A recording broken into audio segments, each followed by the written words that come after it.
आज थॉमस और कोमीर के स्कूल में एक बड़ी सालाना तकरीब थी। इत्तेफाक से उनका ड्राइवर किसी बहुत जरूरी काम से छुट्टी पर था। उनके बाबा सुबह ही ऑफिस जा चुके थे। अब वो मजबूरा पैदल जा रहे थे।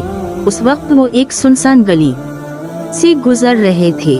अचानक पीछे से एक आदमी सामने आया और इन दोनों का हाथ पकड़कर जबरदस्ती खींचने लगा। वो शोर मचा रहे थे, लेकिन कोई सुनने वाला न था। इन्हें गाड़ी में धकेल दिया। गाड़ी काफी देर चलने के बाद एक समंदर के किनारे पहुंच गई। साहिल सुनसान था। वो गाड़ी से उतरने लगे। इस आदमी ने कहा, तुम लोग यहाँ से कहीं नहीं भाग सकते। यहाँ चारों तरफ समंदर है, इसलिए मैं तुम्हें नहीं बांधूंगा। और वो एक पत्थर पर बैठ गया। वो दोनों भी परेशान थे, उसके सामने बैठ गए। थॉमस ने अपने सर पर हर हाथ फेरा तो इसका हेड गिर चुका था। इस आदमी ने कहा, अगर तुम लोगों ने शोर मचाया या भागने की कोशिश की तो मैं तुम्हें इस समंदर में डाल दूंगा। उसने समंदर की तरफ इशारा किया। अचानक इन्हें एक गाड़ी की आवाज आई।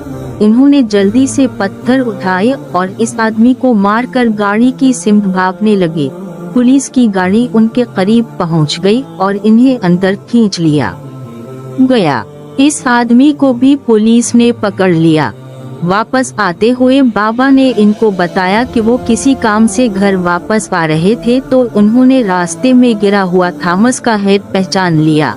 उन्होंने फौरन स्कूल और घर में फोन किया तो पता चला कि वो दोनों मौजूद नहीं थे। इन्होंने पुलिस को फोन किया तो पुलिस ने मुख्तलिफ जगह फोन किया। एक जगह से पता चला कि दो लड़कों को एक गाड़ी में समंदर की तरफ जाते देखा गया है। पुलिस घूमती हुई पहुंच गई और वो दोनों बच गए।